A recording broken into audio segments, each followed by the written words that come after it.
Buenos días, gente hermosa, inteligente y generosa que vive en mi imaginación y a los 3 o 4 colgados que también me estén escuchando. ¿Cómo les va? Este va a ser la segunda entrada en mi proyecto, el proyecto, como les había dicho, Heteroglosia, este proyecto que es parte de la lista de Contracultura Soberana.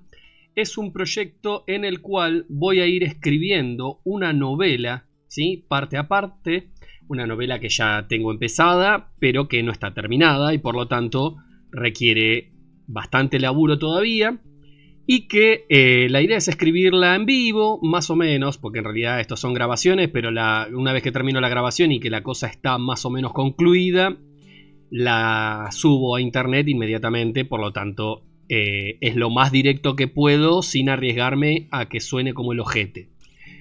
Va a sonar como el ojete, ya lo sé, porque nada, es así como funciona la tecnología en mi caso. Tengo un aura de destrucción masiva de objetos tecnológicos. Básicamente cualquier cosa que requiera instrumentos o herramientas para ser arregladas se destruye automáticamente al entrar a 6 metros míos.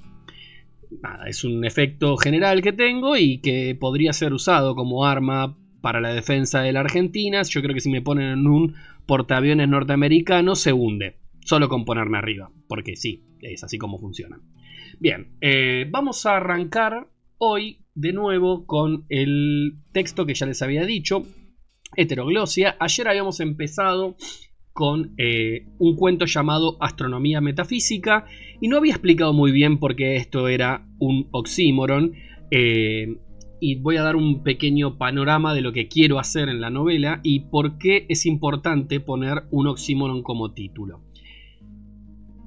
En principio, un oxímoron, como ya lo había explicado ayer, es una contradicción lógica, algo que no puede ser, algo que va contra la lógica fundamental de la ciencia o del sentido común inclusive, ¿sí? Algo, por ejemplo, como luz fría, ¿sí? O matemáticas emocionales, son oxímorons. Básicamente es una contradicción porque una cosa excluye la otra. En este caso, el cuento se llama Astronomía Metafísica porque la metafísica justamente estudia aquello que la ciencia no puede estudiar. Y la astronomía es una ciencia, no confundir con astrología, que la astrología es una creencia más parecida a lo espiritual que a la ciencia, ¿sí? Si bien en su momento estuvieron conectadas, en la práctica y en la actualidad esto ya no es así. La astrología y la astronomía son cosas diferentes. En este caso utilizamos astronomía, que es la ciencia, y metafísica, que es un campo de estudio de la filosofía. Esto es un poquitito también una declaración de principios, esta cuestión de que no utilicemos solamente la razón instrumental, pero tampoco caer en la pseudociencia ni en el espiritismo barato. Es decir, son dos cosas que son contradictorias entre sí, o mejor dicho, no son compatibles entre sí, la astronomía y la metafísica, pero que en este cuento van a convivir a partir de los personajes. Yo ayer había empezado a escribir, había escrito estos primeros párrafos. Estos primeros párrafos, como les dije, no están perfectos ni mucho menos. Ustedes me vieron escribir en ese momento. Hay problemas en estos párrafos. Por ejemplo, en el desierto una figura solitaria y no está solitaria, porque después dijimos que iban a haber chicos. Entonces ya automáticamente lo primero que vamos a hacer es: en el desierto, una figura se recortaba contra la oscuridad con un telescopio. Las luces del cielo eran lo suficientemente brillantes como para marcar su contorno. Un hombre de unos 30 años, delgado, de mediana altura y hombros anchos. A su alrededor, 10 chicos se agolpaban para mirar por el telescopio. En ese caso tiene mucho más sentido, porque ya no es solitaria la figura, sino que está rodeada de chicos. Y esto es importante tenerlo en cuenta porque de alguna forma tenemos que ir limando estas contradicciones en la medida de lo posible. Como les digo, todavía no tenemos un argumento demasiado avanzado, esto se va a desarrollar sobre la marcha. Tenemos acá algunos temas, como el tema de la integración entre distintas personas, de distintas procedencias, el tema de los conflictos étnicos y éticos, ¿sí? Acá tenemos, por ejemplo, refugiados de distintos lugares, particularmente la idea es que haya refugiados palestinos e israelíes, ¿sí? Las dos cosas, y que en ese contexto se desarrolle una solución posible en otro territorio acerca de el conflicto de la Franja de Gaza, el genocidio de la Franja de Gaza, vamos a aclarar, porque no vamos a ser sionistas bajo ningún punto de vista, pero sí esta cuestión de tener de alguna forma que lidiar con gente que se está refugiando de situaciones catastróficas a nivel mundial y que vienen a la Argentina, en este caso al desierto patagónico, a protegerse de la guerra. Básicamente, son gente que no quiere estar en guerra, que no se banca más los bombardeos y que se vuelve para América, básicamente se viene para América para poder tener un poco de respiro y un poco de paz. Y en el medio los agarra ¿cómo es que se llama esto? La catástrofe que les venía contando, que es el halo, ¿sí? Entonces se pierden las comunicaciones a nivel mundial y es muy muy difícil lograr comunicarse con Medio Oriente, porque tampoco se sabe qué pasa en Medio Oriente. Ustedes me dirán, bueno, pero la radio y qué sé yo. Bueno, acá la idea es que la radio medio que queda bloqueada por el efecto Kessler y hay algún evento tecnológico adicional que básicamente inhabilita las comunicaciones a largo plazo, a larga distancia. Esto va a tener peso, ¿sí? Ya lo vimos acá. Tenemos a un personaje que es Nicolás. Como ya les digo, es mi hijo, pero mi hijo ahora tiene 10 años y en este punto va a tener 31 o 32. Es más grande. Obviamente va a tener recuerdos, Nicolás, del mundo precolapso, porque esto es... el colapso, como ya les decía, es en el año 32 aproximadamente. Y teniendo eso en cuenta, esto pasa 15 años después. O sea, 15 años no es tanto tiempo como para que una persona que vivió hasta la adolescencia y un poquito la adultez en un mundo tecnológico capitalista recuerde lo que es la tecnología capitalista. Va a formarse en consumos de tecnología capitalista.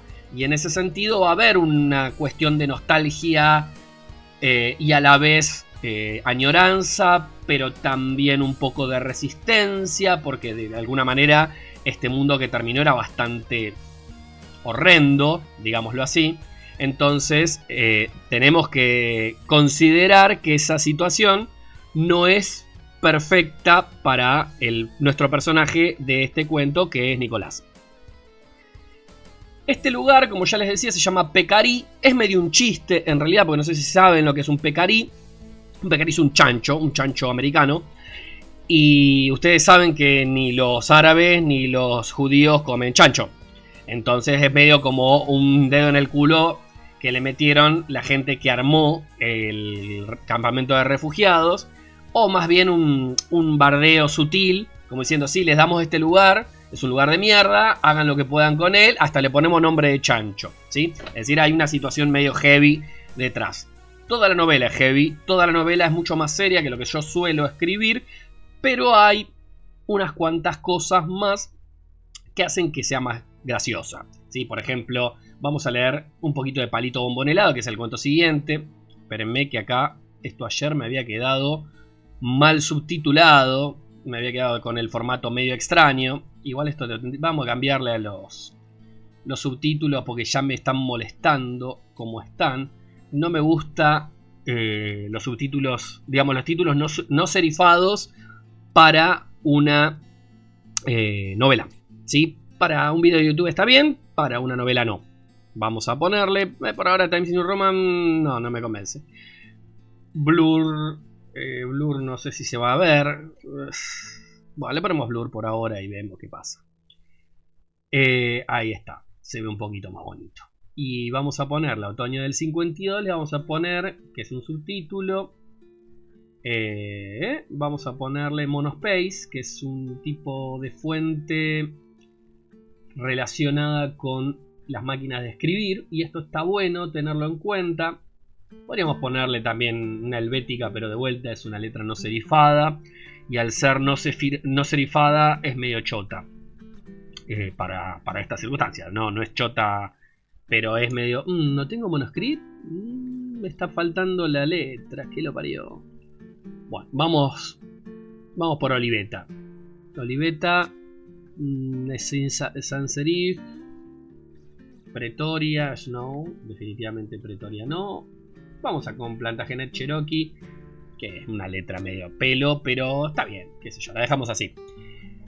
Les leo un pedacito, por ejemplo, de lo que es la parte graciosa del cuento Palito Bombón Helado. Que... ¿dónde está? Acá.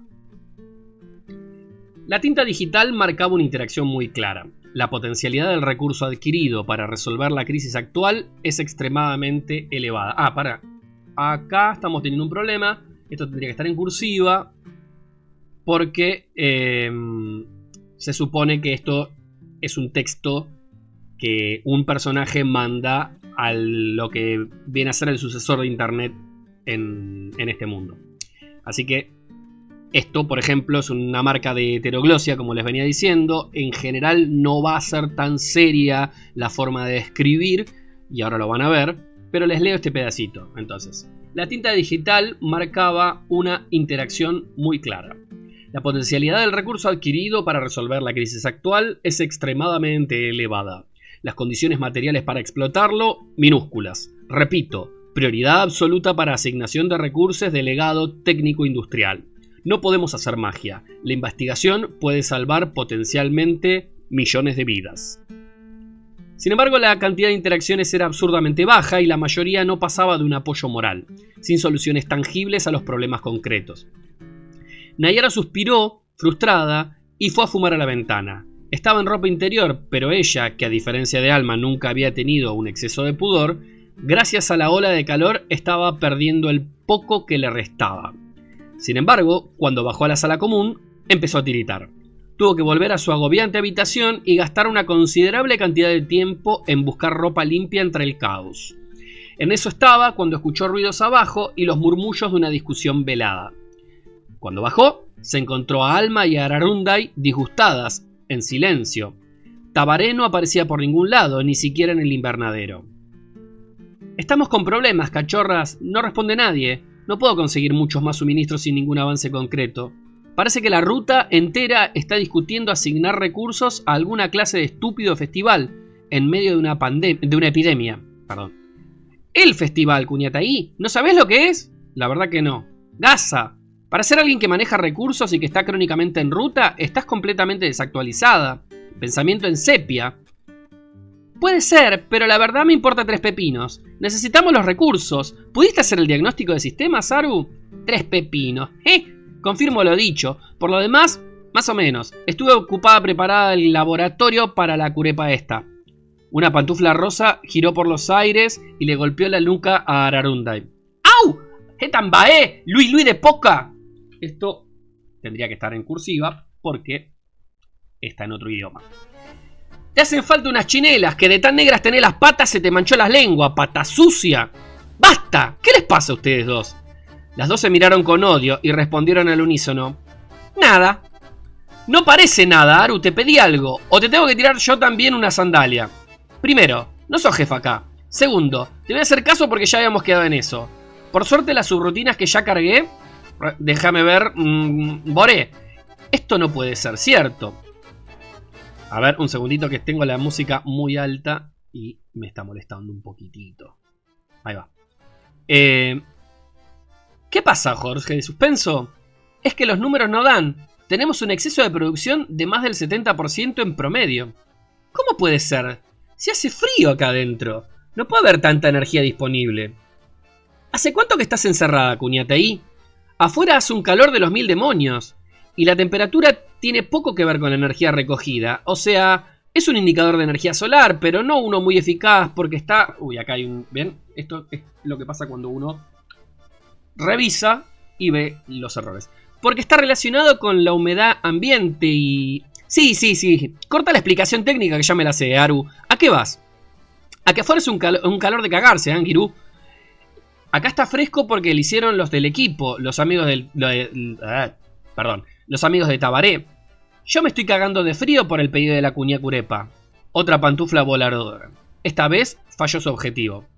Llegás a romperme un equipo y a Moitache piré con Don Haroura Patadapé. Bien, ven que acá está en guaraní. Perdónenme, no hablo guaraní. Esto lo saqué de una página de internet de insultos paraguayos. O sea, tranca. Solamente la Nayara te entiende bien, pata sucia. Dije que... ¡Basta! ¿Cuántos años tienen? ¿6? ¿Qué carajo está pasando? Las dos se miraron con hostilidad y luego Nayara y le respondieron de nuevo al unísono, nada. Nayara se pasó los dedos por la cara, deformándola en el proceso. Compañeras, a ver si nos ponemos en consonancia. Estamos en una situación crítica, al borde de un descubrimiento que puede cambiar las cosas para siempre. Y están como perra y gata para vaya a saber una... ¿Qué? Prioridades, cachorra, prioridades. Me decía, Saru, que estamos muy por encima del rango de eficiencia efectiva, y que es por lo que hicieron los del equipo, ¿no? Sí, efectivamente, creo que te hicieron caso nomás, aunque no sé cuánto pudieron investigar lo que pediste de arquitectura pasiva. Instalaron unas torrecitas raras, muy altas, atrapavientos. Eso funciona mejor de lo que pensábamos, y por ahí. El tema es que me cago de frío. También hicieron una especie de sótano raro al lado del río, con una cabaña que parece un surullo de piedra, y lo están preparando para el laboratorio de esta... Nayara la miró ceñuda y Ararunda y se achicó.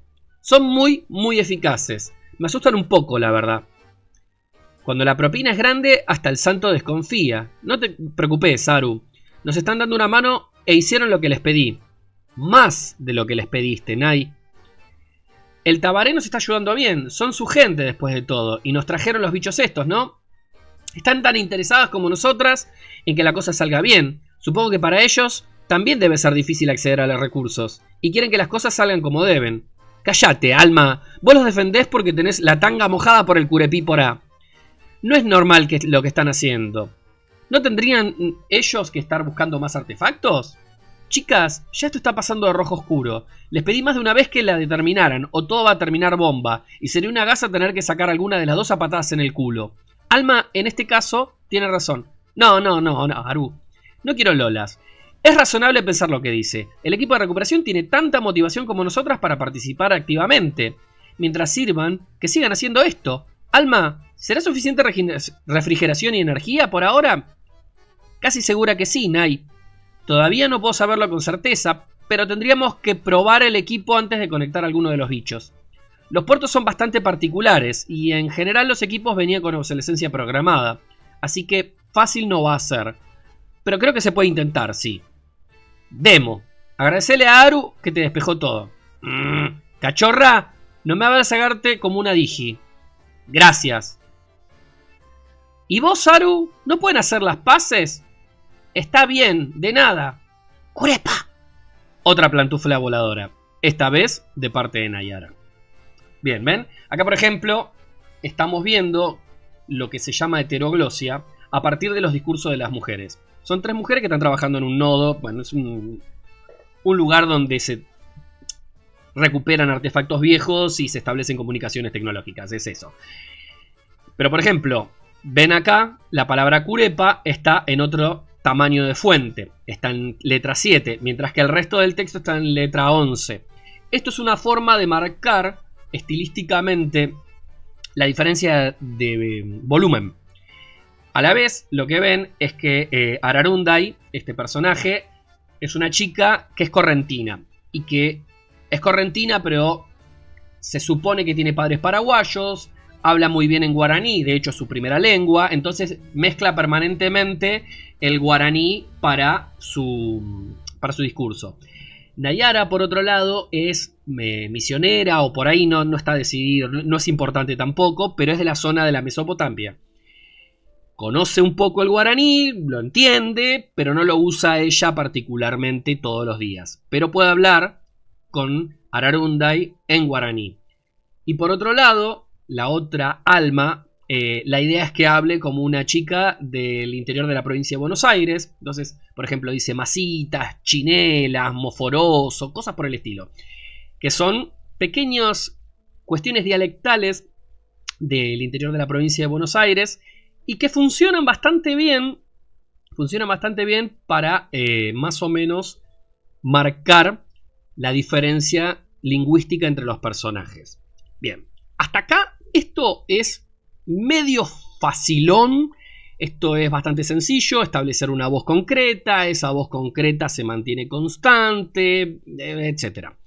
Uno de los problemas que tenemos en general con la mayoría de los consejos de literatura es que nunca te recomiendan cambiar, hacer este tipo de cosas. Es decir, darle voz propia a cada personaje. Acá la idea no es que tengan voz propia a partir de muletillas. Eso lo hice en mi primera novela. ¿Sí? Mi primera novela, como todavía no estaba muy seguro de cómo hacer para darles voz propia, lo que hacía fundamentalmente era darles muletillas. Y está bien, pero no tanto. O sea, es un recurso muy barato. La idea acá es que a medida que ustedes van leyendo, van identificando quién está hablando, no solamente por ejemplo, en el caso de Ararundai el guaraní, sino también por la estructura con la que arman las frases. Y a la vez, y esto también es importante, como dijimos ayer, existe lo que se llama la situación de la enunciación. Es decir, el hablante ajusta su discurso a las circunstancias. Esto es fundamental. Y yo diría que hay muy pocos autores que a esto le dan bola. No digo que no lo puedan hacer. Lo pueden hacer. El tema es que no le dan bola. Acá la idea es darle bola a esto. Es que cada personaje hable diferente y a la vez hable diferente en distintas circunstancias. Entonces, por ejemplo, acá, en estas circunstancias muy específicas, Nayara tiene que hablar, por un lado, de la situación técnica que están atravesando, y por otro lado tiene que interrumpirlas a las otras dos y tratarlas como nenas para que dejen de pelearse por pelotudeces. Que se llevan como dos hermanas de 15 años y son dos minas de 20, 21, 22. Que son muy inteligentes, que son muy capacitadas, muy técnicamente avanzadas, todo lindo. Pero son muy jóvenes y están en una situación concreta. Después vamos a ver que hay otro personaje que aparece después. Este personaje que aparece después es platense, como yo. Es un poquito más joven de lo que yo soy ahora, pero en la novela es más grande de lo que yo soy ahora. Es una mujer de unos 50 años. Y esta mujer, por ejemplo, es un poco racista, es un poco... Está muy en el mundo tecnológico del siglo XXI, entonces ella habla en inglés. En el tiempo de esta novela el inglés es un idioma despreciado, el guaraní es la lengua un poco de confort que hablan en este nodo, entonces un poco que el inglés se desplazó, se entiende como el lenguaje colonizado, el lenguaje del imperio, en fin. Y esta mujer trata de construir autoridad, Elena se llama, Elena Fancho, después van a ver cómo se escribe, es gracioso, no se escribe Fancho. La idea es que ella trata de construir autoridad a partir del uso del inglés como herramienta básica. Y no lo consigue. No puede conseguirlo porque el inglés ya dejó de ser el lenguaje de la ciencia. Porque el inglés es el lenguaje del imperio caído. Entonces ya no es tan importante hablar en inglés. De hecho es muy poco importante. Es mucho más importante en un entorno sudamericano hablar en guaraní, hablar en portugués o hablar en chileno, como dijimos ayer, que va a haber un lenguaje chileno. Entonces, cada personaje va a tener una voz específica y esa voz específica se va a adaptar a las circunstancias concretas en las cuales está hablando. Si está hablando dominada por la emoción, por ejemplo, porque está muy feliz, o porque está muy triste, o porque está emocionada, tiene que hacer algo. Si está enojada, habla de otra manera. Si está en lenguaje técnico, va a hablar de otra manera. Bueno, este es literalmente lo que significa heteroglosia. Es decir, en algún momento estas situaciones se chocan, se conflictúan, se agarran de los pelos y se agarran a piñas. Acá, por ejemplo, vemos esta tensión de la heteroglosia a partir de la discusión entre Alma y Ararundai, donde le dice Alma a Ararundai: solamente la Nayara te entiende bien, pata sucia. ¿Por qué? Porque Nayara habla bien en guaraní, Ararundai habla en guaraní, la acaba de putear en guaraní, y ella no lo está entendiendo. Pero está enojada y entiende que es un insulto. Entonces, ahí hay una tensión entre los distintos personajes a partir del manejo del lenguaje. De un lenguaje que un personaje no maneja bien. No es que no lo maneja, en este cuento se sabe que está aprendiendo guaraní, pero poquito. O sea, no maneja bien. Es una persona que entiende puteadas en guaraní. Nada más. Acá, por ejemplo, lo que le había dicho es que se iba a poner un condón en un pie y le iba a sacar a patadas en el culo. Eso es lo que le dice la otra en guaraní. Y Nayara lo entiende. Nayara entiende que es muy agresivo. Por eso dije que ¡basta! ¿Sí? Y en cambio, Alma no le entiende lo que le acaba de decir. Y como no lo entiende, no sabe qué tan agresiva está siendo, pero lo supone porque se están peleando. Entonces hay una situación ahí más compleja, más interesante, ¿sí? Entonces también lo podemos ver en los apodos que se van poniendo, o mejor dicho, las marcas de cariño, ¿sí? Por ejemplo, acá, funcionan mejor de lo que pensamos, y por A. Esto sería algo así como, funcionan mejor de lo que pensamos, bonita, algo así. Repito, no soy experto en guaraní, ni nada que se le parezca. Yo sé decir dos boludeces nada más. Pero, por ejemplo, Cuñataí también es como querida o bonita, una cosa por el estilo. A Alma le dice curepa, que es como nos dicen los paraguayos nosotros, que nos dicen piel de chancho o cabeza de chancho. Porque, bueno, es una historia que tiene que ver con la guerra del Paraguay. Los gauchos usaban botas de chancho y abrigos de chancho y estábamos en guerra. Entonces era como una manera de decirle como pata sucia, básicamente. Chancho, cabeza de chancho es bastante agresivo. Entonces, por ejemplo, esta palabra Alma, que es no hablante de guaraní, sí la entiende porque sabe que es un insulto, ¿sí? A ver, Ararundai, el personaje no es paraguayo, tampoco es argentino. En este caso hay una traslación, que es curepa, que es lo que le dicen los paraguayos a los argentinos, a veces cariñosamente, a veces no tanto, para los que no hablan en guaraní. Esa sería un poco la diferencia. Si vos no hablas en guaraní, no perteneces. Si no pertenecís, sos curepa. Esa es la relación. Yo creo que con este ejemplo concreto se puede entender muchísimo mejor cómo funciona el concepto de heteroglosia y cómo vamos a entender que el lenguaje es importante. Y acá vamos a hacer una aclaración fundamental con respecto a la escritura. ¿Qué es? La escritura tiene dos partes fundamentales, internas. Después hay otras partes más que están afuera. Pero tiene dos partes fundamentales internas, que son forma y contenido. Alguien que escribe bien tiene que manejar las dos. Si alguien no tiene una buena idea, con una forma muy buena lo puede enmascarar. Ahora, si sos Michelle Nieva, por ejemplo, no tenés nada interesante para decir, lo que terminás diciendo, te terminás recurriendo a la puteada o a algo muy excesivo permanentemente, porque realmente no tenés nada para decir. Y entonces establece unas frases larguísimas de 3 páginas, imposible de leer. Es decir, trata de romper la forma para enmascarar que no tiene mucho para decir. Opinión personal sobre Michelle Nieva: no me gusta, me parece que está infladísimo. Y que está infladísimo básicamente porque tiene contactos. O sea, eso es evidente. El chabón publicó antes de los 30 años una novela en una editorial importante. No es una novela particularmente buena, no es una novela particularmente original. Bueno, qué sé yo. La verdad que es bastante pedorro. El chabón, perdón que hable de esta forma de una persona que probablemente el chabón no sea mal chabón, pero como escritor no es muy bueno, ¿sí?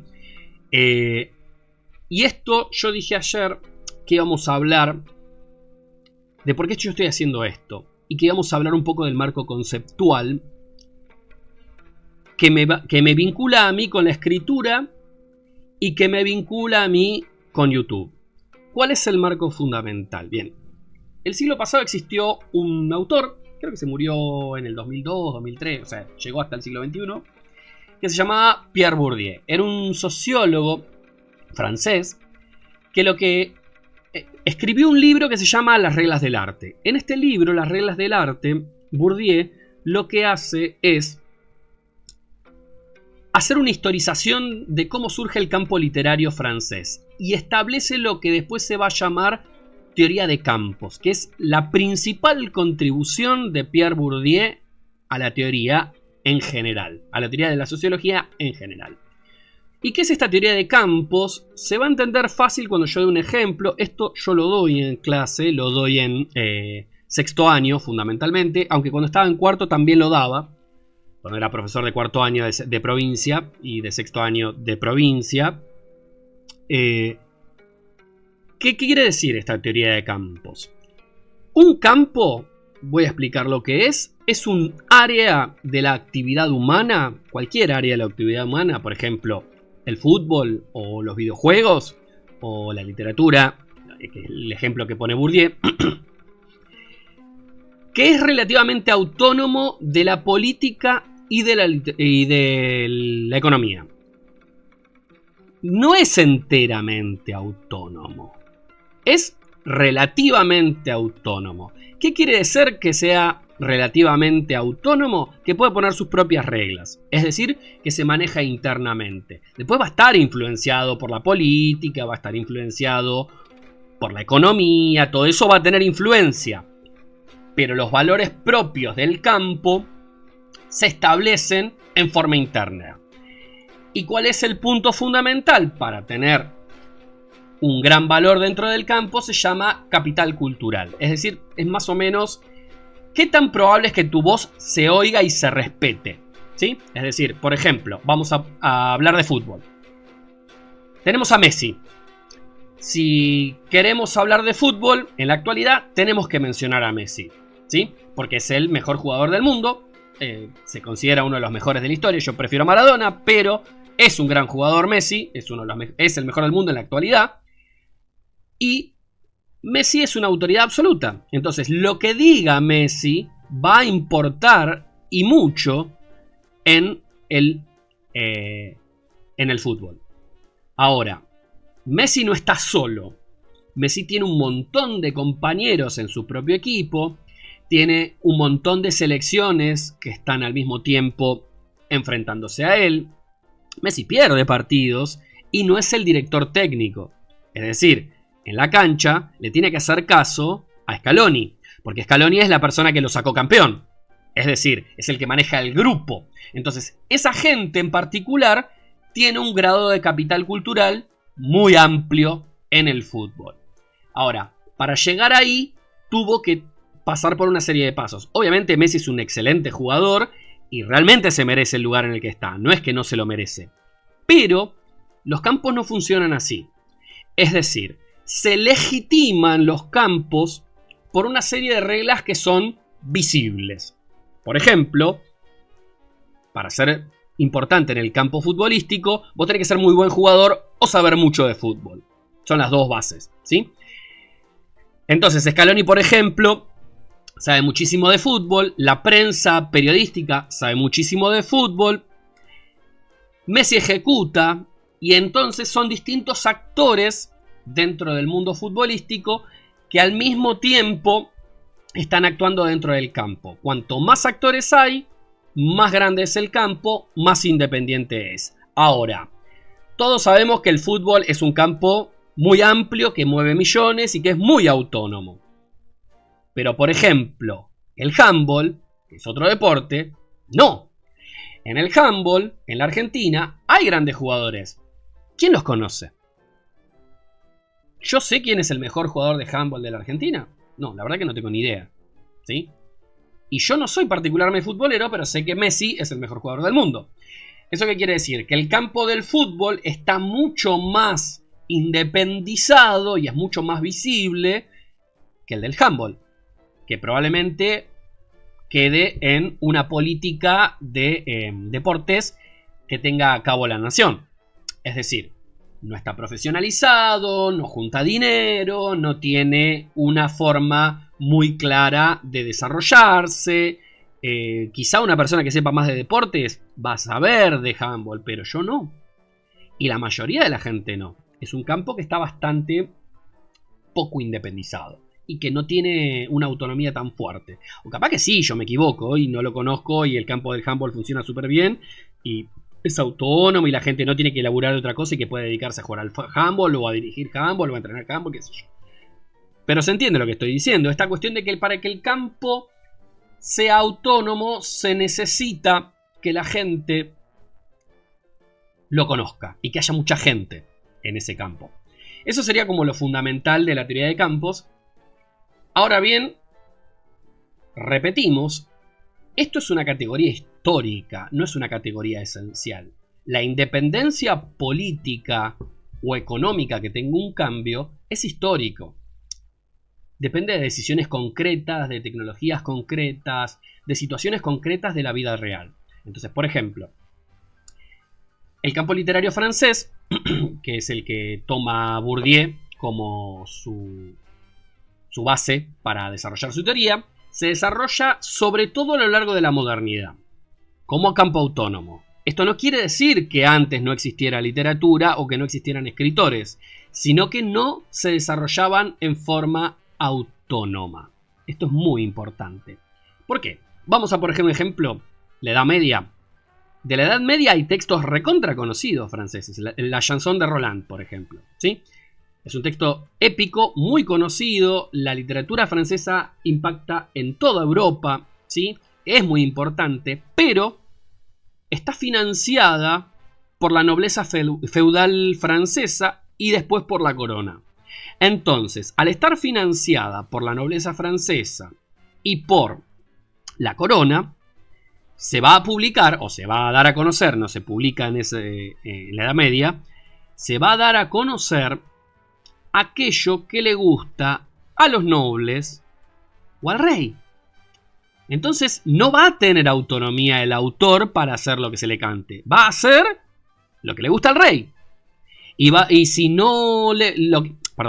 lo que hace no le gusta al rey, va a dormir con los chanchos. O sea, lo van a mandar al establo a encargarse de otra cosa. No quiere decir que lo van a matar, pero si no le gusta, chau. Porque depende de una sola persona. Entonces, en ese caso, la financiación estar vinculada a una instancia política, se reduce la autonomía del campo. Pero como les decía, a la vez, el campo no funciona solamente con las reglas abiertas. Yo creo que con el ejemplo que les mostré, que es un borrador, no es el texto final, se van a dar cuenta que yo tengo un buen manejo de los discursos, ¿no es cierto? Que puedo establecer una escena relativamente ágil de lectura, con personajes bien diferenciados, con psicologías que se ven a partir del acto y no de la declaración, que no tengo faltas ortográficas, que manejo bien las herramientas digitales como para escribir, etcétera, etcétera, etcétera. Como les digo, tengo un premio literario, 2, que me da una cierta garantía de tener al menos un manejo bueno, no les digo excepcional, pero bueno, de la literatura. Ahora, se publica gente que no tiene un pedo que ver con nada. ¿Por qué se publica? Como Michelle Nieva, digo. Porque conoce gente. Entonces, una regla fundamental para pertenecer al campo literario es conocer a la gente correcta.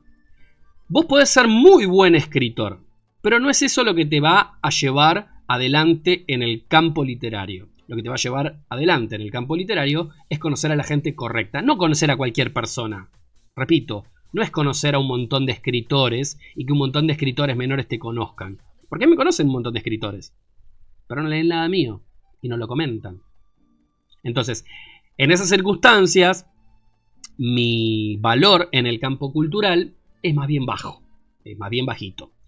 En ese contexto, es independiente de si yo escribo bien o no. Es independiente.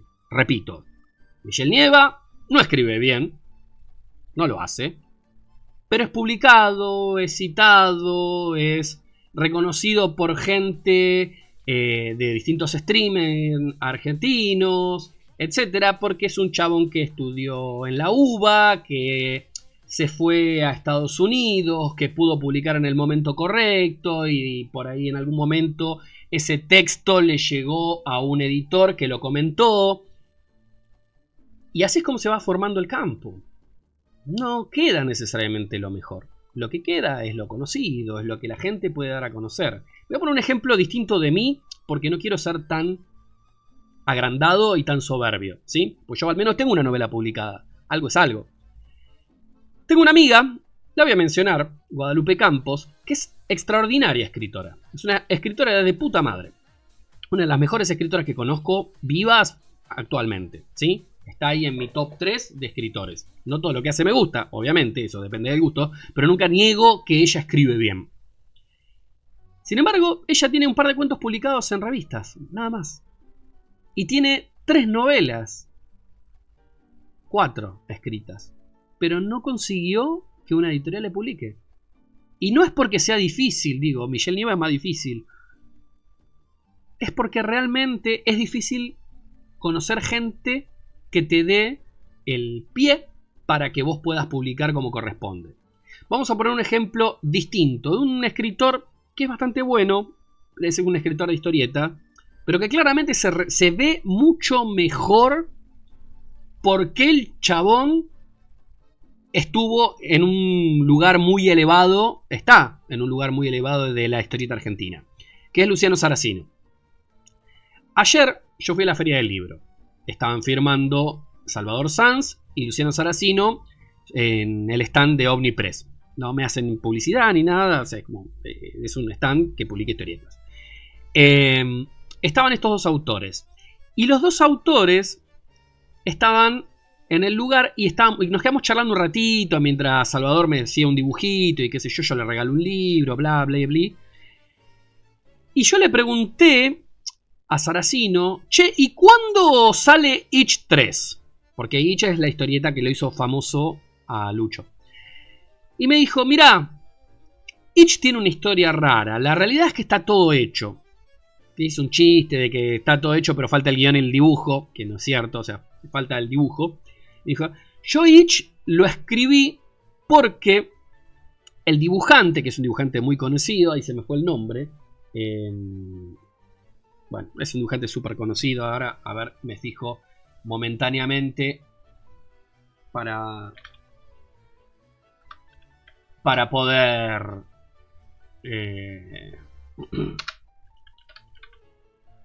porque no puedo hablar de un texto y no poder nombrar a sus dos autores.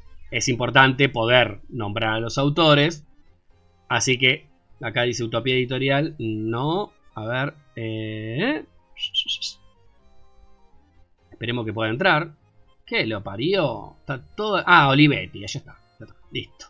Bueno, Ariel Olivetti.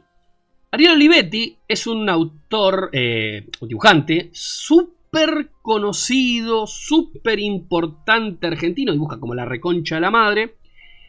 Y lo que tiene Olivetti particularmente es que es muy conocido porque hizo mucho trabajo para el exterior, sobre todo para Marvel y DC. Entonces, que te dé él la mano y que él te dibuje una historieta, te da un aval que de otra forma no tenés. Entonces, con el dibujo de Olivetti, de Ariel Olivetti, y el guión de Saracino, por aproximación, creció un montón. A ver, la historieta está buenísima, no es que está mal. Repito, no estoy hablando de la calidad de los textos, salvo del de Nieva.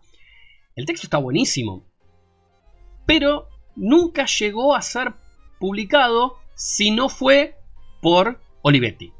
Entonces, Este conocimiento que tiene, bueno, seguramente habría algunas otras personas, pero por lo que dijo, él estaba muy deprimido cuando empezó a escribirlo y que Olivetti le dijo, vamos a escribir algo, dale, metele pila, yo te lo dibujo. Le dio una mano enorme porque pausó otros trabajos que tenía para el exterior y el chabón le dibujó la historieta a él, es decir, una persona prestigiosa le dibuja a una persona relativamente desconocida su historieta, es como el sueño dorado de cualquier persona. Esto revela muy bien cómo funciona un campo, ¿sí? Alguien te tiene que dar la mano. Si vos no te dan la mano, no podés crecer. Necesitas que el capital cultural te dé la mano a vos. Es decir, que tengas algún tipo de garantía acerca de que tu texto vale la pena. Olivetti puede dar garantía de que el texto de Saracino vale la pena. Y además cuenta con el gancho de Olivetti, por lo tanto ya es de doble autor. Y eso te levanta un montón. Entonces, si vos haces una colaboración con alguien súper conocido, vas a levantar un poco más las miradas y gente que de otra forma no te hubiera visto, te empieza a ver. Esto te da visibilidad. Y esa visibilidad permite que puedas dedicarte a escribir, por ejemplo, a dibujar como Salvador Sanz, etc. Todo esto lo plantea Bourdieu de alguna manera en este texto Las reglas del arte, cuando te dice que se historiza el campo literario. ¿Sí? Dentro del campo de las historietas, Saracino es conocido en buena medida gracias a Olivetti. Y esto hace que el chabón crezca. Sanz no sé muy bien cuál es la historia personal. El chabón es muy buen dibujante, la calidad es indiscutible. Es mi dibujante preferido de la actualidad. Pero tuvo la mano de que se lo publicó Legión, su primera historieta, y Brea, que ya era una editorial conocida. Entonces, ahí tenés un avance muy importante con respecto a cómo publicar. ¿Sí? ¿Se entiende lo que estoy diciendo? No sé si se entiende lo que estoy diciendo. Estoy acostumbrado a dar clases, entonces tengo estos recursos de se entiende lo que estoy diciendo, como si hubiera alguien del otro lado escuchándome y respondiéndome y diciéndome entendí o no entendí. Entonces, volvemos para atrás. Dijimos, heteroglosia, acá lo que vemos es que hay una diferencia entre las personas, hay una diferencia importante entre las personas que hablan, a la vez las perspectivas son diferentes, porque la idea fundamentalmente es que estos discursos entren en contradicción, en algún momento se enfrenten, que no sean transparentes entre sí y que no necesariamente la marca de ruptura esté clara en todo momento. Yo trato de hacerla clara porque realmente me parece una cortesía para el lector. La cortesía para el lector tiene que estar. Vamos a incorporar a otro de los autores que son importantes, que es Roman Jakobson. Roman Jakobson plantea, lo deben haber leído o visto en algún momento, porque es el que plantea el esquema de la comunicación, este que es muy básico, el de emisor, receptor, mensaje en el medio, y luego tenemos el contexto, el canal y el código. Bueno, en ese texto lo que plantea es que, digamos, el código tiene que estar claro para los dos. Si no hay un código claro, la comunicación se interrumpe. Y si la comunicación se interrumpe porque el código no es claro, el problema es del emisor, no del receptor. La literatura es una forma de comunicación. ¿Esto qué quiere decir? Que si yo escribo demasiado difícil para que me lean, el problema es mío. A ver, obviamente, me refiero a que el problema es mío porque a ustedes no les va a gustar lo que yo estoy haciendo. Entonces, de esta forma, por ejemplo, esto sería lo que se llama, según Jakobson, una función metalingüística. Yo tengo que explicar cuáles son los conceptos básicos, a aclarar estos conceptos, para que ustedes, si se enfrentan a alguno de mis textos, entiendan por qué se llama heteroglosia, por ejemplo. Tengo que dar una larguísima explicación de por qué se llama heteroglosia. Y la estoy dando ahora. La estoy dando ahora para que, de alguna manera, si hay suficiente gente que le interese este texto, se pueda publicar, y etcétera, etcétera, etcétera. Y quizás yo pueda mover dos casilleros en el juego de la vida, que es el mundo literario. Yo estoy clavado en el primer casillero desde hace 20 años. Cuestión. Volvemos un poquitito atrás. Yo sé que dije que iba a escribir y eso es lo que importa en este momento. Ustedes me vieron leer, me vieron corregir. Eso también es parte de escribir. Corregir siempre es importante cuando uno escribe. Uno no puede simplemente hacerlo de una y olvidarse del texto. ¿Por qué? Porque siempre van a cambiar cosas. Siempre se puede mejorar. Siempre se puede aclarar el código. Siempre se puede hacer mejor esta conversión de voces, por ejemplo. Esta convergencia de voces. Probablemente dentro del guaraní que yo utilicé esté mal utilizadas cosas. Eso lo voy a tener que revisar más adelante. Yo no hablo guaraní. No tengo ni idea de cómo se maneja. La mayoría son puteadas en guaraní o palabras en guaraní que fui sacando de una página de internet, ¿sí? Digo, herramienta para escritores, internet, no ChatGPT. ChatGPT le puede servir para analizar un texto una vez que ya está escrito, no para escribir. Porque por ahí lo que quieren es ver, no sé, si se ve bien claro que las distintas voces son consistentes. Eso puede funcionar. Quieren hacer un análisis a ver si se mandaron algún moco ideológico, pongámosle. ¿Sí? Alguna cosa que no se puede defender, dicen una barbaridad y no era lo que querían decir, si se puede leer algo mal. Pero en general no lo aconsejo. Realmente no está tan bueno. Comete muchos errores, ChatGPT. La inteligencia artificial es muy falopa, tiene el síndrome de tío borracho. No sé si saben lo que es el síndrome de tío borracho, pero vieron que cuando uno tiene un tío borracho que se le pone a hablar, una cosa es cuando le habla cuando recién abre la primera botella de vino y otra cosa es lo que va por la sexta, ¿no es cierto? Ya a la sexta botella de vino se olvidó absolutamente todo lo que dijo antes y termina siendo una cosa incomprensible, comete errores, dice boludeces, se pone pesado, pegajoso, ¿sí? Con mal aliento, se entiende, metas por el tío borracho. Eso es lo que pasa con ChatGPT, eso es lo que pasa con las inteligencias artificiales en general. Fallan mucho, no es un programa particularmente útil. Lo quieren usar, úsenlo para revisar un texto, no para mucho más. Recuerden que todo lo que se pone ChatGPT lo va a utilizar para entrenar sus inteligencias artificiales, ¿sí? Estamos hablando de la gente más mala del planeta, no específicamente de la gente de ChatGPT, sino el mundo de la inteligencia artificial en general, que son los grandes tecnoseñores feudales de nuestra época, aquello que se combate en mi novela. Y la realidad es que no les recomiendo realmente que utilicen, si van a escribir ChatGPT, les recomiendo que utilicen internet. Úsenlo, es muy útil, sobre todo para encontrar recursos para la situación que ustedes quieran escribir, ¿sí? Es muy importante también documentarse cuando uno escribe algo más o menos serio, porque cometer errores muy simples les quita credibilidad, ¿sí? Les quita credibilidad, les disminuye la calidad del texto, realmente no está muy bueno. O sea, hay que tratar de escribir de forma tal de que uno no se arrepienta. Obviamente eso viene en la etapa de corrección. En la etapa de creación no. En la etapa de creación uno va y escribe, y escribe, y escribe, y escribe. Solamente consultamos si tenemos alguna duda muy, muy grave, alguna duda muy fundamental, algo, viste, que no sea muy claro, algo que sea importante para la trama, y entonces, no sé, qué sé yo, por ejemplo, si yo voy a hablar del efecto Kessler en esta novela, tengo que saber qué es el efecto Kessler. Eso está claro. No puedo decir boludeces porque va en contra de la novela. Si no, después voy a tener que corregir muchísimo más. Por eso les digo, uno tiene que tener una serie de ideas previas antes de enfrentarse a un texto. Siempre tiene que poder, de alguna manera, tener unas ideas más o menos claras, algunos conocimientos específicos y saber hacia dónde va. Una vez que eso ya lo tiene, nos ponemos a escribir. Y una vez que nos ponemos a escribir, después sabemos que vamos a cometer errores. Todos cometemos errores, es normal, es absolutamente cotidiano. Lo importante de los errores es reconocerlos y corregirlos.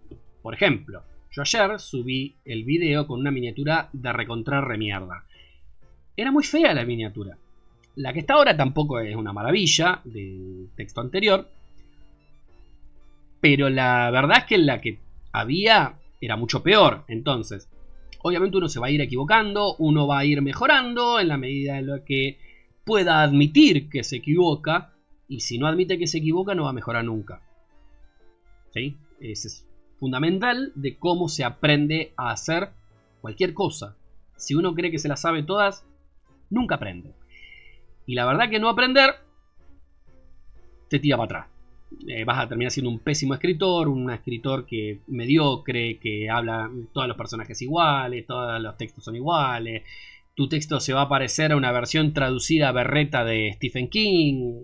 ¿Se entiende lo que estoy diciendo? Es decir, repito, yo no tengo nada contra Stephen King, me gusta Stephen King, bebe de otra tradición, escribe en inglés.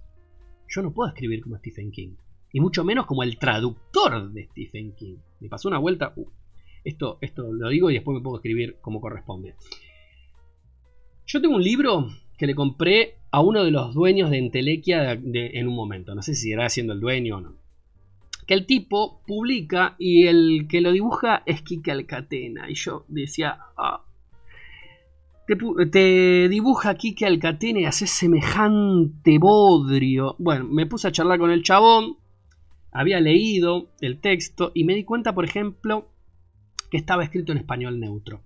Dice, no, bueno, pasa que a mí no me gusta el español rioplatense, cipayo de mierda, es medio choto, es berreta, qué sé yo. Flaco, es el idioma en el que hablas. No te gusta, inventate algo. No escribas como un traductor. No escribas como un traductor. Tu texto se achata, se aplana, se vuelve choto. ¿Se entiende lo que estoy diciendo? Pero bueno, se ve que era amigo de Quique Alcatena, de la hija, Eugenia Alcatena, la hija mayor, la hija menor, Dolores, es dibujante. Y entonces el tipo pudo tener, de alguna manera, su libro publicado, que es una cadorcha, ni lo voy a mencionar, no voy a mencionar al autor tampoco, no es importante. Pero no, hay que escribir bien.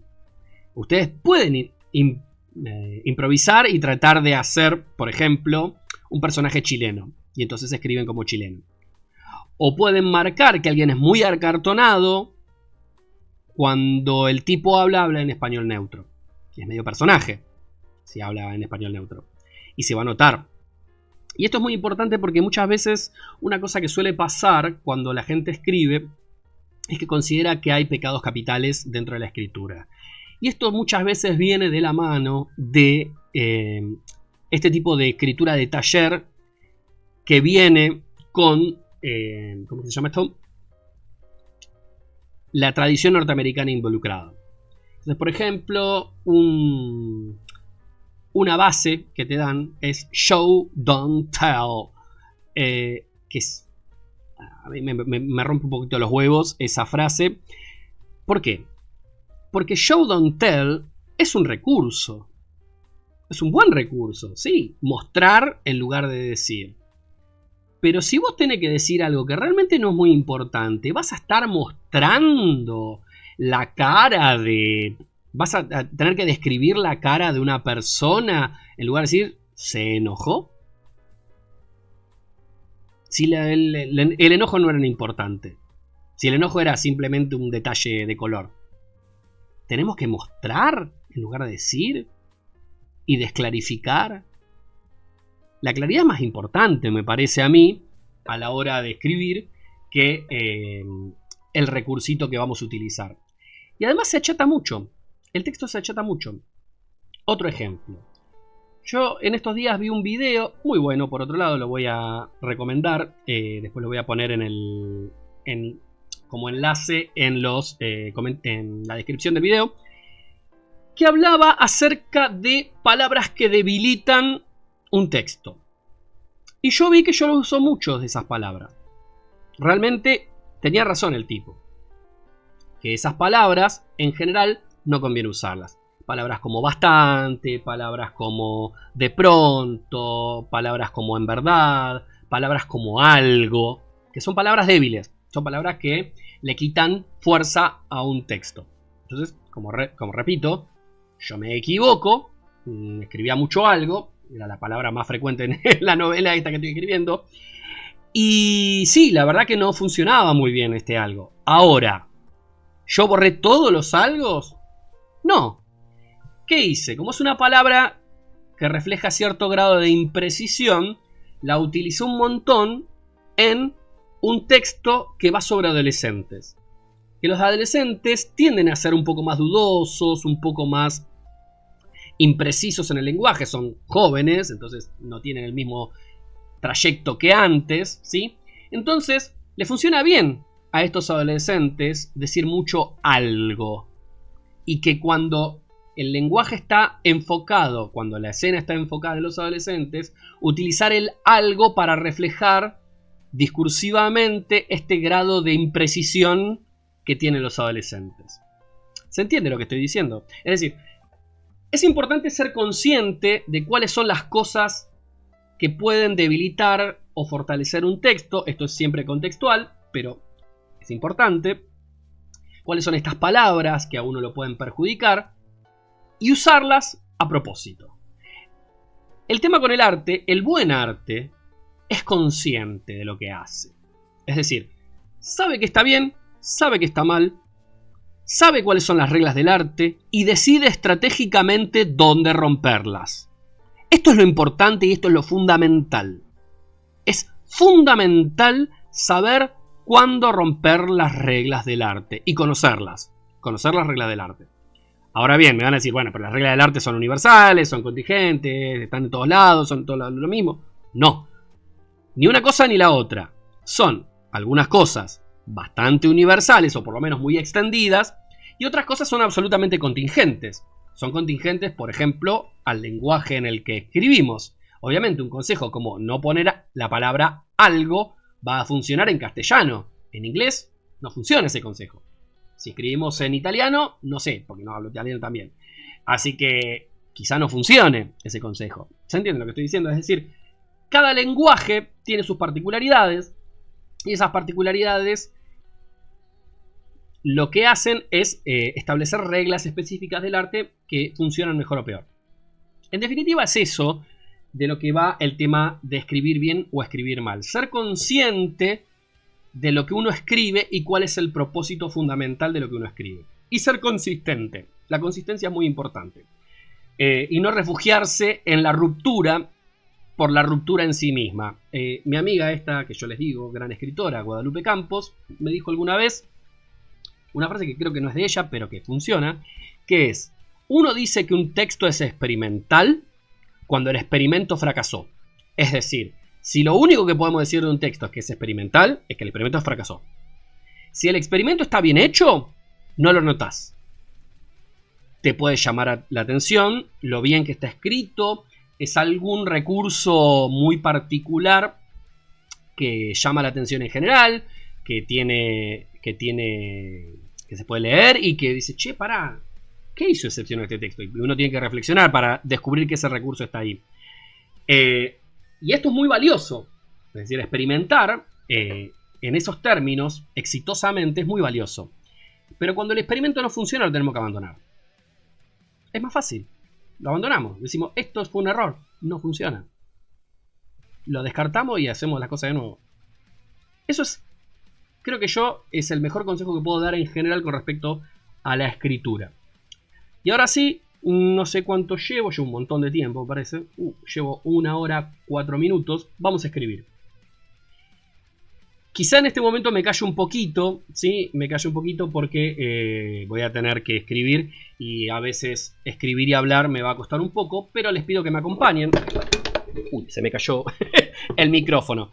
Quizá me escuchen un poco más lejos porque voy a estar a mover el micrófono para poder escribir como corresponde. Así que lo que voy a hacer ahora es volver con Astronomía Metafísica, este cuento que habíamos empezado ayer, que ponía a Nicolás como actor fundamental. Lo más probable que voy a decir ahora es lo siguiente, que es, voy a armar una escena porque no tengo bien armado el conflicto. Entonces voy a armar una escena en la cual el conflicto va a ir sucediendo. Después, retroactivamente, voy a ir insertando el conflicto. Ah, y una cosa que me olvidé. que ayer lo mencioné, es el tema de la tesis sobre el cuento de Piglia. Vamos a utilizar la tesis sobre el cuento de Piglia. Entonces, acá, por ejemplo, tendríamos que ver cuál sería el conflicto subterráneo y cuál sería el conflicto abierto. Yo creo que el conflicto abierto puede ser, en estas circunstancias, que los chicos no quieran, o sea, quieran estar en estas clases con Nicolás, podría ser eso, pero que los padres no, que los padres no quieran, entonces lo vemos todo desde el foco de Nicolás. Ese sí, ese va a ser el conflicto abierto, claramente. Y el conflicto subterráneo va a ser las tensiones internas dentro de Pecarí. Es decir, ¿por qué no quieren los padres que estén ahí, los chicos? ¿Sí? Y al principio supongo yo que lo que podemos hacer es que los padres digan que no quieren porque es de noche y tienen miedo de que los pique una víbora, o porque dicen no confío en que un tipo de 30 años cuide a mis hijos de noche, o porque es muy tarde y tienen que ir a dormir. Como que van a ir tratando de alguna manera de disuadir a sus hijos de ir a hablar con Nicolás. ¿Y por qué lo van a hacer? Esa va a ser la razón de fondo. La razón de fondo va a ser, no quieren que los chicos se hagan amigos. Se hagan amigos de, por ejemplo, un judío que se haga amigo de un palestino o viceversa. Por razones más o menos justificadas de determinado lado, ¿sí? Es decir, yo creo que es mucho más justificable que un palestino no se haga amigo de un judío que viceversa. Porque no, el genocidio viene de un solo lado. Bien, vamos acá. Vamos a ver, habíamos quedado en esto. Buscó Saturno. Por suerte estaba visible esa noche y lo suficientemente abajo de la bóveda para escapar al halo. Bien, al fin. Vamos a ver si Titán está visible. Sí. Sí. Vamos a ponerlo ahí. Ahí está.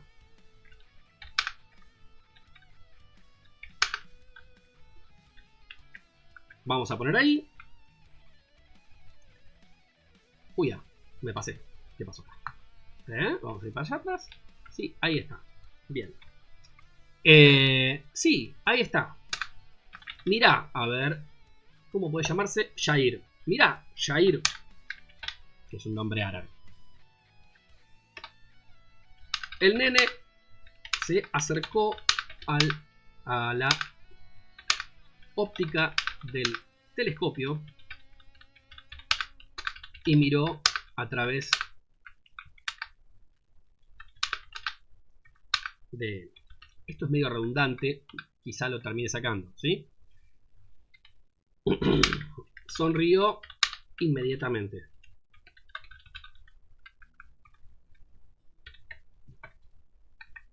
Vamos a poner... ¿Se ven los anillos? Muy claritos. ¿Sí? Y acá vamos a poner... Sí, se ve muy bien. ¿A quién le toca ahora?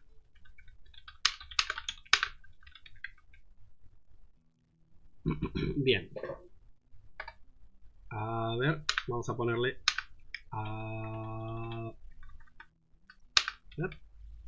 Vamos a poner punto suspensivo porque está dudando. Pensemos un nombre de israelí. Vamos a ponerle a Bibi. Pasa que Bibi Netanyahu es como terrible. No vamos a poner a Netanyahu. Tengo que pensar un nombre. Vamos a buscar nombres. Ah, bueno, Aarón está bien. Aarón es un buen nombre. A ver, Aarón. Y esto además cumple con un recurso técnico que es la aliteración. Entonces, vamos a poner que hay un pequeño conflicto. ¡No! Me toca a mí.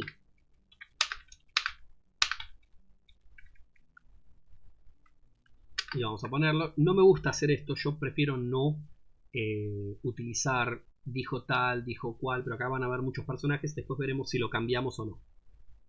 Dijo Hakim.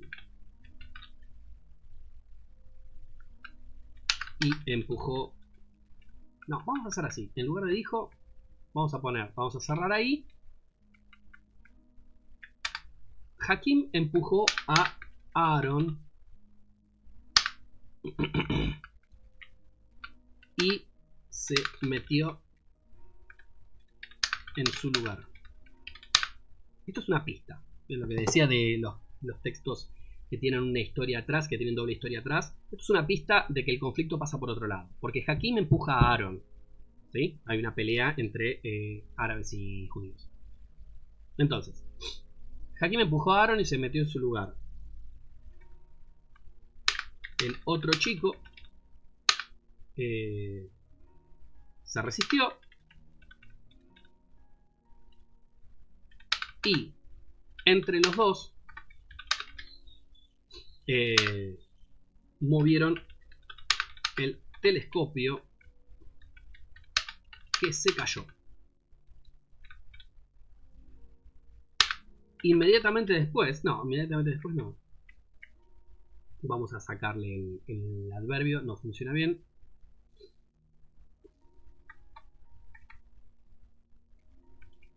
Mirá lo que hiciste. Sos un pelotudo. Acá en este texto utilizan una frase que es kipayo. Pero kipayo es cipayo mezclado con kipá, sos cipayo de Israel. ¿Sí? Aclaro, yo no soy antisemita, soy antisionista. ¿Ok? Por las dudas. Antisionista no quiere decir antisemita.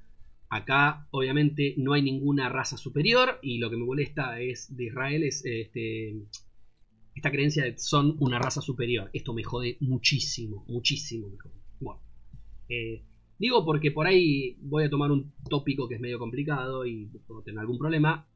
Igual la DAIA me chupa la pija. La DAIA es un servicio. Sóbamela, DAIA. Yo no soy antijudío, soy antisionista. Bien. Entonces, vos un pelotudo y vos un kipayo. Y ahora vamos a hacer que Nicolás interrumpa. Bueno. Basta. Basta, chicos. Vamos a hacer una referencia al capitán. Basta, chicos.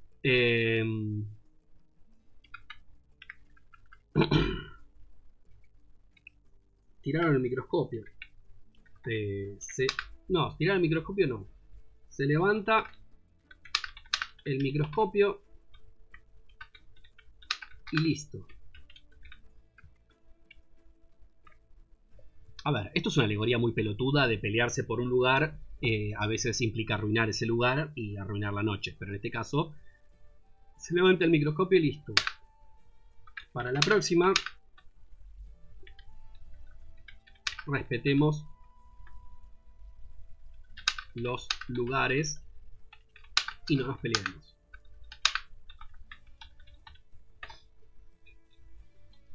Nicolás volvió a apuntar el telescopio a las estrellas. El cielo patagónico era especialmente bello. Esto es una cosa que me pasó a mí. En algún momento lo voy a decir. El cielo de la Patagonia es espectacular.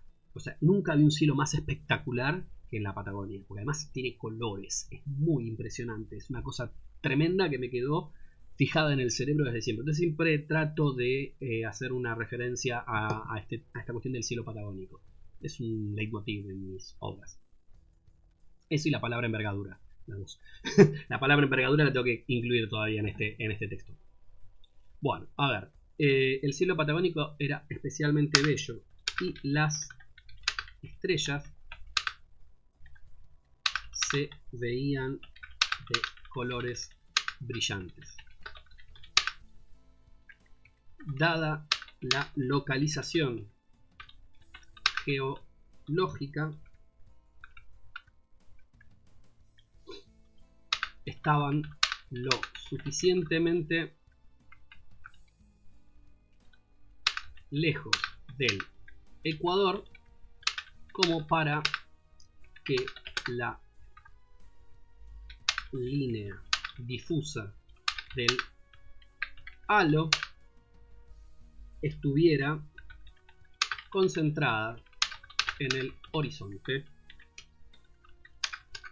en lugar de la bóveda celeste. Bien. Entonces, aclaro, yo tiendo a escribir muy rápido. Ahora no estoy escribiendo particularmente rápido porque estoy hablando al mismo tiempo, pero yo hago más o menos entre 2000 y 5000 palabras por día con facilidad. Eso es un montón, es un montón. Realmente es muchísimo. Obviamente no todas las palabras son valiosas, ¿sí? Pero, a ver, nunca todas las palabras son valiosas. Si escribiera 1000 palabras por día pasaría lo mismo. De esas 1000 palabras por día que escribo, no todas serían valiosas. Así que prefiero escribir mucho y descartar que no escribir mucho. Pero ahora estoy más lento porque estoy hablando al mismo tiempo. Entonces, concentrada, bien.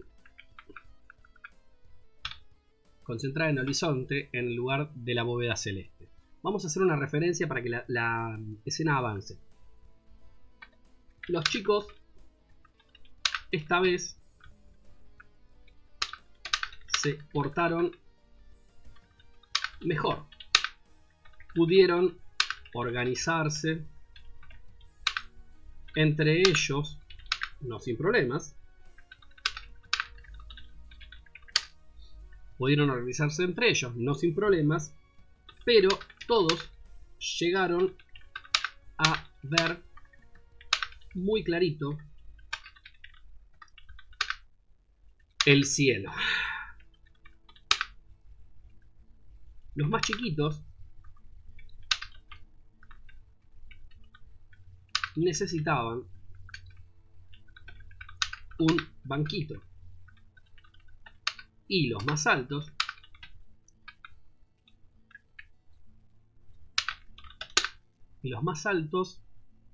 tenían que agacharse. ¿Qué lo vio? Que agacharse para ver. Así que muy cómodo no era. Pero todos quedaron muy contentos. ¿Sí? Al ratito, antes de que terminaran de pasar los demás, chicos, vino el padre de Aaron a llevarse.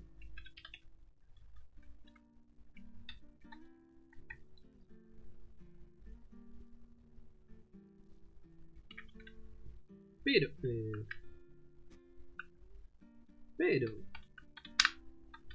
le ponemos al padre Aaron, a este sí le ponemos Bibi. O Benjamín le ponemos. Vamos a poner Benja. Pero Benja, ¿ya te lo llevas?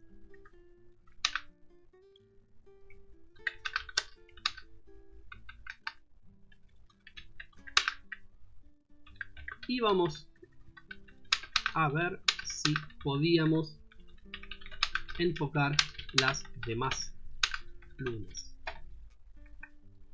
No. Es muy tarde.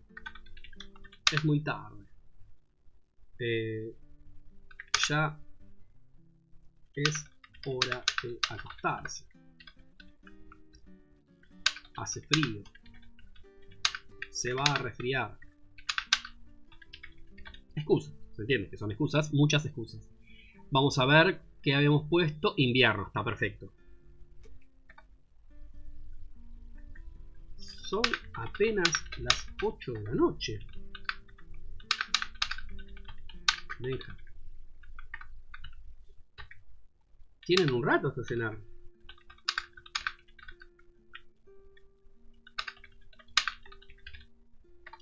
No. Eso será en otro lado. Acá, a las 7:30, Y no ponemos más, acá a las 7:30.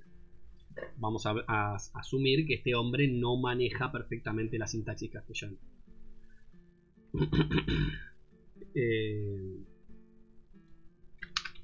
El hombre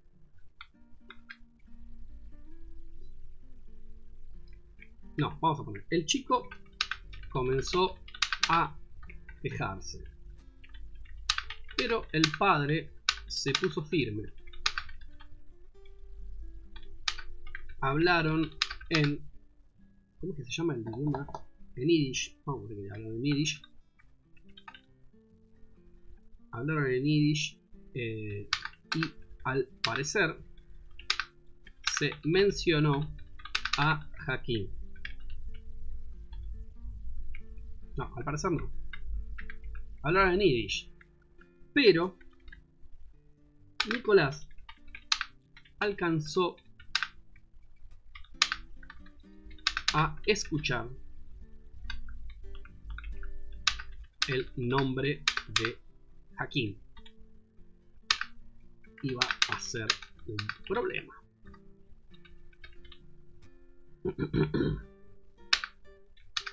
El hombre, el papá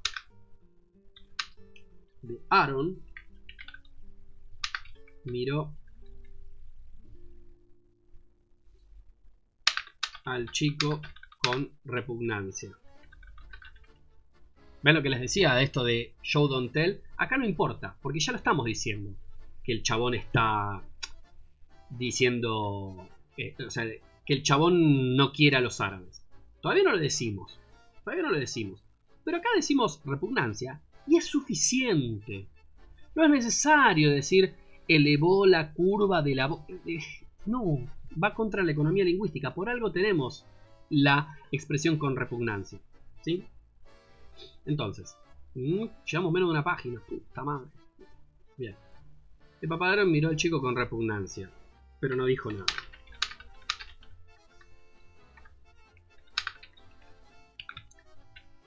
¿Sí? Entonces, esto es una señal de lo que pasa realmente, ¿sí? Pero no queda súper claro por qué es, ¿sí? Igual ahora estamos muy forzando la lectura, pero se entiende esto de que esto van a ser como los pequeños eventos que nos van a marcar cuál es el conflicto de base, ¿sí?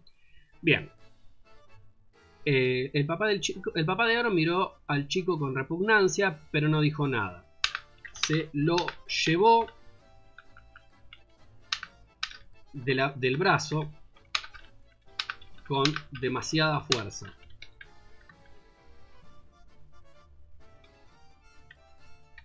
Y el pibe protestó. Y el pibe protestó. Poco después empezaron a llegar los demás padres.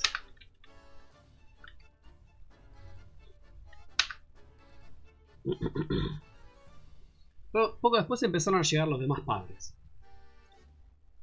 Y se fueron llevando a sus hijos con distintos pretextos.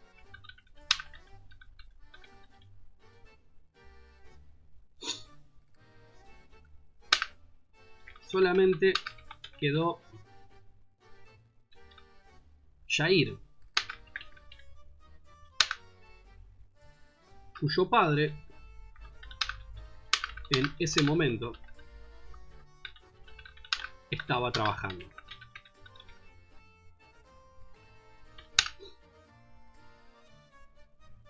Construían una vía hacia la cordillera para que los medicamentos y los alimentos llegaran mejor. Poco a poco, los refugiados iban instalándose en la región y volviéndola a su hogar.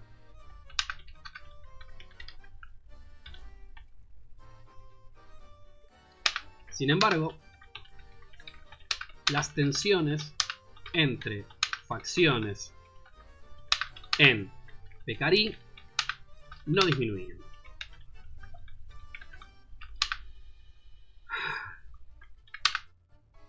Lo que hacían los menores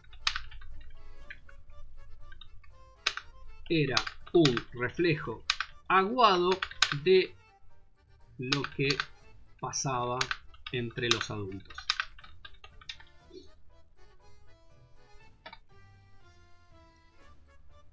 Jair aprendía. El padre, Mustafa es muy berreta. Ya fue.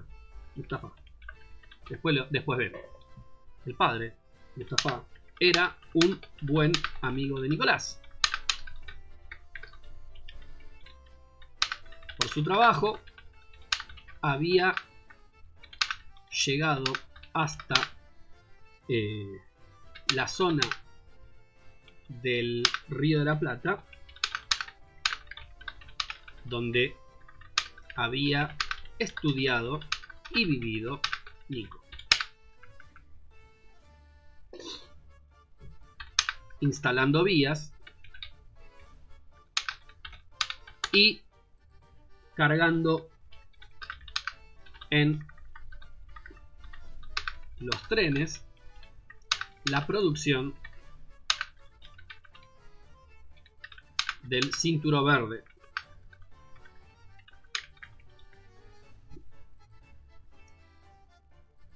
La producción del cinturón verde.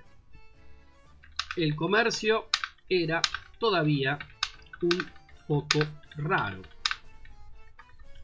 pero eventualmente se iban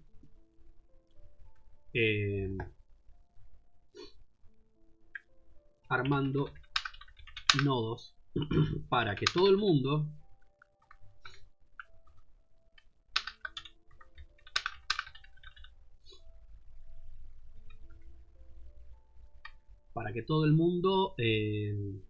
pudiera acceder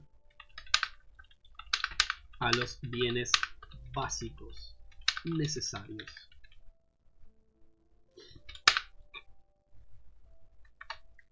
Pekarí tenía una buena producción frutícola. Manzanas, peras, duraznos se mezclaban con la carne de guanaco y debían traer otros animales y productos del norte. Los palestinos y sirios refugiados habían abandonado decisivamente el café, casi inconseguible, y habían adoptado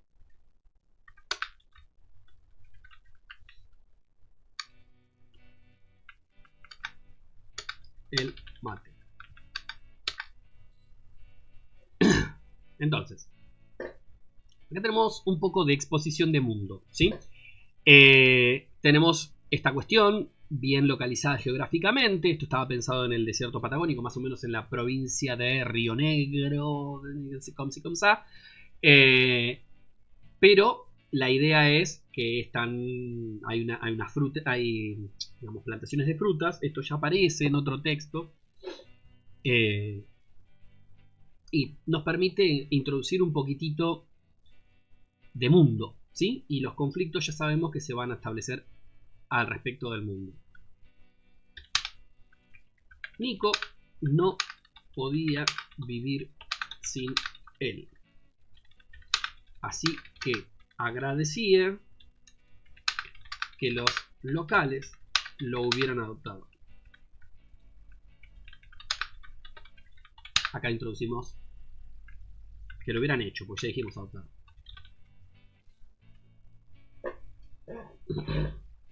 ¿Sí? Entonces, Nico no podía vivir sin él, así que agradecía que los locales lo hubieran hecho.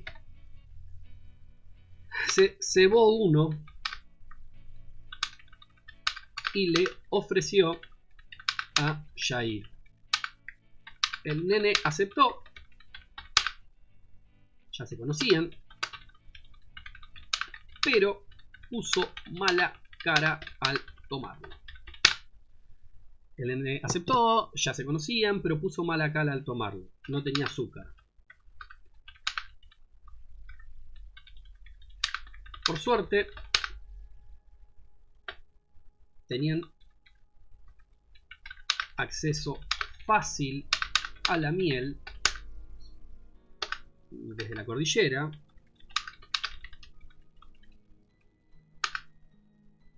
Pero el azúcar no abundaba.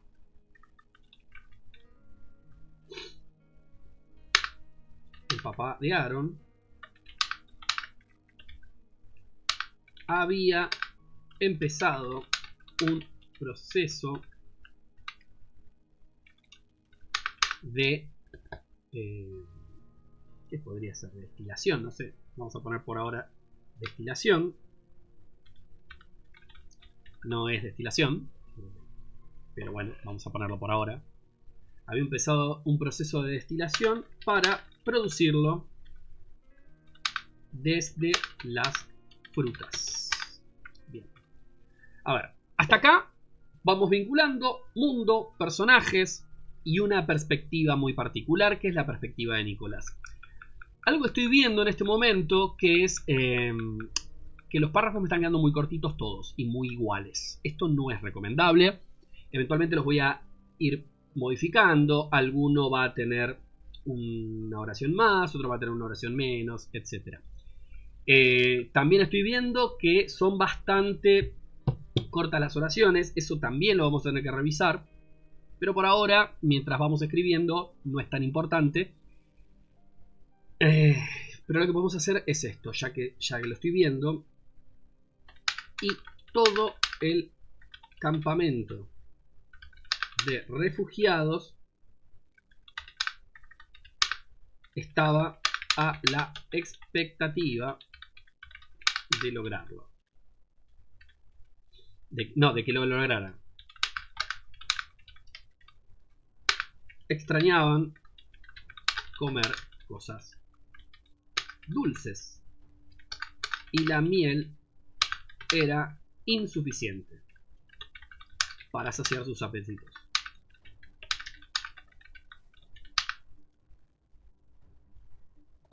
¿Qué más? Una luz en el horizonte. Linternas. 2.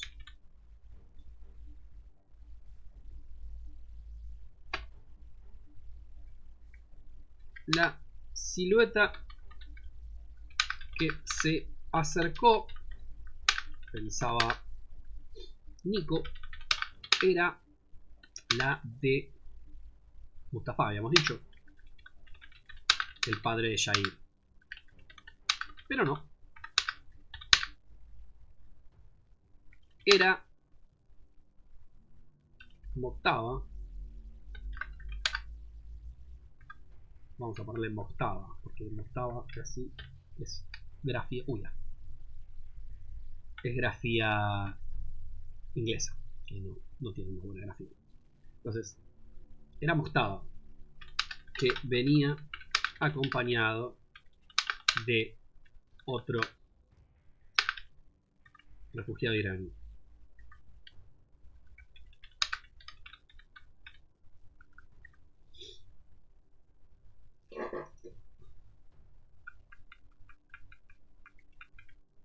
Pensaba, no, pensó en Nico en un primer momento.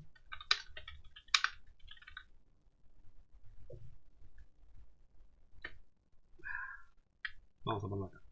No, acá. Nico suspiró.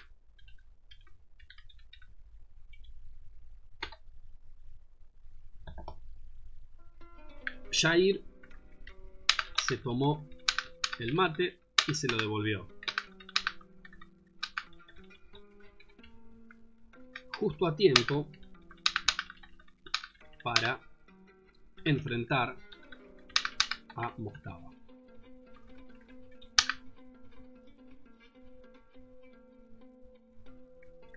El hombre era informalmente el líder de los musulmanes del campo de refugiados.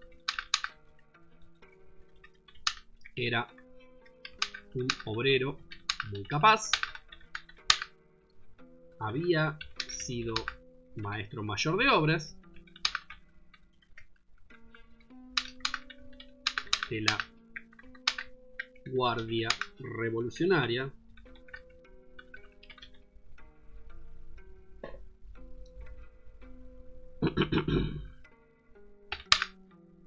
y había participado de muy joven de la Guerra de Hormuz.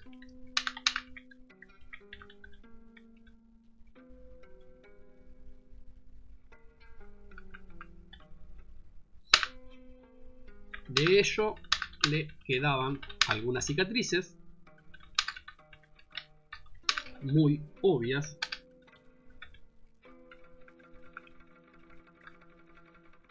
que le daban mucho prestigio entre los árabes y persas. Bien, yo creo que hasta acá vamos a dejar. Total, escribí un poquito más de una página. A ver, vamos a ver cuántas palabras hicimos. En total 742. Yo después voy a seguir escribiendo probablemente, pero creo que ya es momento de cortar la transmisión. Creo que se ve muy claro cuál es la intención de todo esto. ¿Sí? Yo creo que es bastante evidente que vamos a seguir con este proyectito. Espero que les haya gustado, espero que no les haya aburrido muchísimo. Yo sé que algunos se van a aburrir, sobre todo mis amigos pobres, se tienen que fumar a su amigo escribiendo. Pero no sé si vieron que mejoré un poquitito el GIF de los costados. Ahora pestañea y el tentáculo se ve más clarito y se mueve un poquito. Les voy a pedir igual, como la vez anterior, que me dejen algún comentario. Si se pueden suscribir, suscríbanse. No me gusta pedir esto, ya lo saben. Y más que suscribirse, si lo que pueden hacer es pasárselo a algún amigo, a alguna persona a la que ustedes le quieran decir algo, que le quieran mandar un video interesante, medio particular. Yo creo que no se hace esto en YouTube, realmente yo no lo he visto, al menos. He visto muchos videos sobre literatura, pero nunca a un chabón escribiendo en vivo. Así que como experiencia puede llegar a ser interesante. Así que, bueno, les pido esto, les agradezco mucho la atención. Les pido que me dejen un comentario bardero. Esta vez les voy a pedir un comentario bardero un poquito diferente. El comentario bardero tiene que ser más original. Tienen que tratar de hacer algún tipo de metáfora o algún tipo de figura retórica, un oxímoron, una aliteración, una metonimia, algo por el estilo, para que yo pueda entender que ustedes son capaces de insultar como un argentino y que entendieron el concepto de heteroglosia, ¿sí? Les voy a mandar un abrazo a todos y me despido, gente hermosa, inteligente y generosa que vive en mi imaginación, y a los 2 o 3 colgados, buenas personas que me están viendo. Un abrazo.